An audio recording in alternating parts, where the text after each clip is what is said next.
All right, so the UC health trip to Nepal for 2019, as I experienced it. Um, yeah, there was so much that happened in this trip that it would be, so many little things. It would be difficult to really capture it all in 10 minutes. So I thought I would just kind of go through in the order of the trip and just highlight a few of the things that really stood out to me or really had an impact on me. So we started in Kathmandu, as you do when you fly into Nepal. And two main experiences that I had there were going to visit the Innovation Center and visiting the Seven Women Institute. So the Innovation Center, the thing that I found most interesting was that what they were trying to teach there appeared to be more of a mentality than anything else. So it's like this mentality of innovation that revolves around like identifying issues and problems, thinking of a solution or devising a particular solution, and then developing the skills required to solve the problem. Um, and and the thing that I like most about that approach is the development of the skills, because it's the skills you have to develop to solve a particular problem over time are actually applicable to other situations as well. So it's all about that skill development of innovation. And I found this really interesting, and I think it's a brilliant approach and something that I feel could be very beneficial and very useful in our education system, teaching children about the mentality of innovation. Um, and for the seven women, which their primary goal is to provide opportunities to disadvantaged women in the Nepali community, and that was just a really lovely experience, the whole thing. So we went there and had a brief language course and had some lunch, and the language course was great. We all absolutely made fools of ourselves trying to pronounce a lot of the Nepali words, but it was great fun, and it was really lovely to hear the story and and to see the women there who were able to find opportunities through Seven Women. So it was really, really inspiring. Also, my visiting Bodhanath in Kathmandu was an incredible experience. I actually visited probably over my whole trip.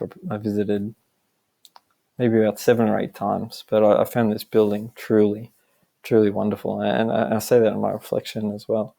Just like the reverence of the people who are walking around the stupa, people in prayer. It was just this incredible energy there, and it really had a profound effect on me. And it could well be one of my favorite places that I've ever traveled to, and one of my favorite places on this planet. So it was spectacular. And then next we went to Pokhara, where we took off for our trek, and the trek was brilliant, absolutely fantastic. One of my highlights in this bottom right corner here, we've got the one of the tea houses. I think that was at Gorapani, and I just absolutely loved them. We got to each night it would just be like a gathering place, because it was the warmest, nicest place to be at night. So we'd sit around and have dinner, and then play cards or talk, or it was just a really warm, simple, nice environment. And there was and you'd meet other travelers there as well, and you could talk and share stories about where you were from, what you were doing, and just really, really lovely communal environment. Spectacular. And then the walk up Poon Hill was magical. Walking up there was frost everywhere. Probably 100 people or so were waiting for that sunrise, that one moment of magic where the sun pops up and the light spreads across the land, highlights the mountains. It was spectacular. And then the next major experience was going to the school, and I was a bit actually unsure about what to expect from this, because I wasn't sure whether we were going to actually be able to provide much value to this community. I wasn't sure whether we were just kind of, going there for the experience for ourselves, more than for what we could provide to the kids or the community or the teachers. But yeah, as the days went on, actually quite quickly, even from like the day we got there, with the ceremony of us walking in, giving us flowers, it was quite humbling, that these people were so willing to invite us into their community. The projects we did there actually were quite amazing as well. Renovating the classroom. By the time we left it, it was just this beautiful, colourful, nice environment, and for the kids to have that, it's a nice place to learn. I feel it's so important for engagement, and you can't have education without engagement. Kids need to want to be there, and it felt like that room would be a nice place for the kids to be. The hand hygiene was also brilliant. We, yet again, we're making fools of ourselves singing the song, but the kids got into it, and it just went very, very well. And the project for us psychology students, we got to talk to the teachers and about behavior of the children, and some of the disadvantages that the children there face, and how it affects them in their schooling. And I was concerned about how the language barrier would affect our ability to actually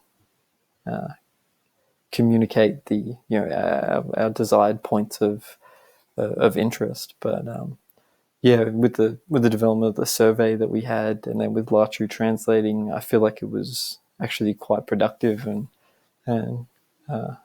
quite insightful. Learning about some of the challenges the kids face, especially with some of the indigenous families and the alcoholism, or just that education can't necessarily be a priority for some of those families, because they need to survive, and living day to day just about. So that was quite fascinating.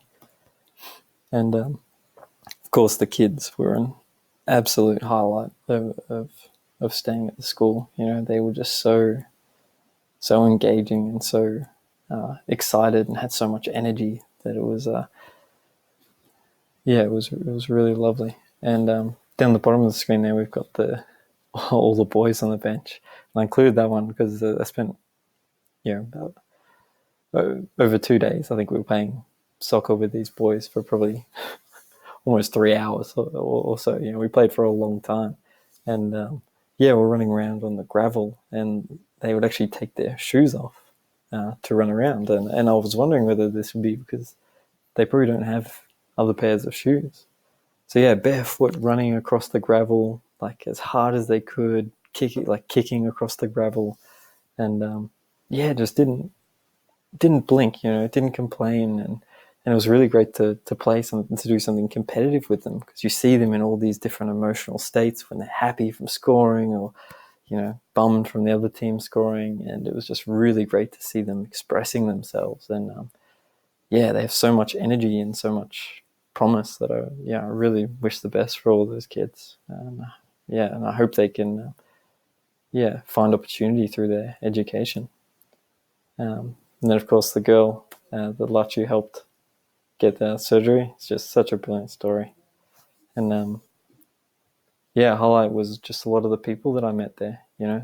Everyone was there for their own different reasons. And Nepal seems to have this energy that attracts people who are searching or asking questions. And it was I really felt that and really heard that in a lot of the people that I met and talked to over the trip. And of course Toby, that beautiful dog from the school. That was really lovely. Wish I could take it home. Also, one of my favorite experiences was playing basketball with some of the Nepali locals. Really great experience. So Nepal was just incredibly magical, and could not be more grateful for this experience, and really grateful to all the people that made it happen. It was absolutely spectacular.